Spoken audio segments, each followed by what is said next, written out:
Subscribe करें हमारे YouTube channel साधना gold को और पाएं वीडियोस सबसे पहले।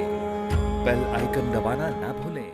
एक दृष्टि में तो देखने में लगता है कि मनुष्य खाली हाथ आता है, खाली हाथ जाता है, परंतु दूसरी दृष्टि से देखें तो न व्यक्ति खाली हाथ आता है, न व्यक्ति खाली हाथ जाता है।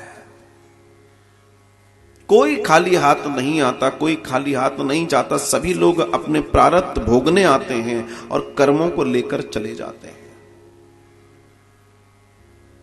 और जो कर्म है जो हम कर रहे हैं, या वो संचित कर्म जिनका अभी तक हमें फल मिला नहीं है, या प्रारब्ध जो हमारे कर्मों का निचोड़ है, वो प्रारब्ध बन जाता है। अर्थात हमारे कर्म ही प्रारब्ध बन के हमारे सामने प्रकट हो जाते हैं। प्रारब्ध सबको भोगना पड़ता है विदुर, प्रारब्ध से कोई नहीं बच सकता।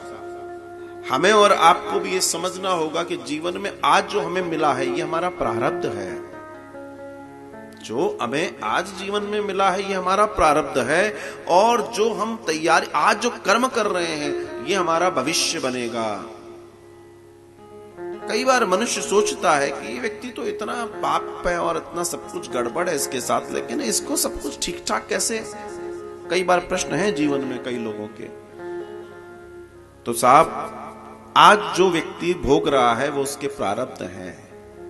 वो जो करके आया है वो भोग रहा है, और जो वो कर रहा है वो भोगेगा।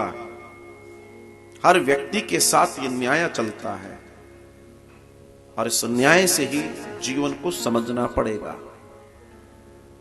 हम अपने चित्त में झांक कर देखें कि हम जो बहुत ईमानदारी से अपने अंदर झांक कर देखिएगा कि आपको हमको जो मिल रहा है क्या वास्तव में वैसा कर्म हम कर रहे हैं। अगर ज्यादा मिल रहा है तो ये प्रश्न अपने आप से करिएगा जरूर, हमने ऐसा क्या कर दिया। अगर मैं स्वयं की चर्चा करूं तो मुझे तो नहीं मालूम कि ऐसा क्या कर दिया जो भगवान ने उनकी कथा गाने का सौभाग्य दे दिया।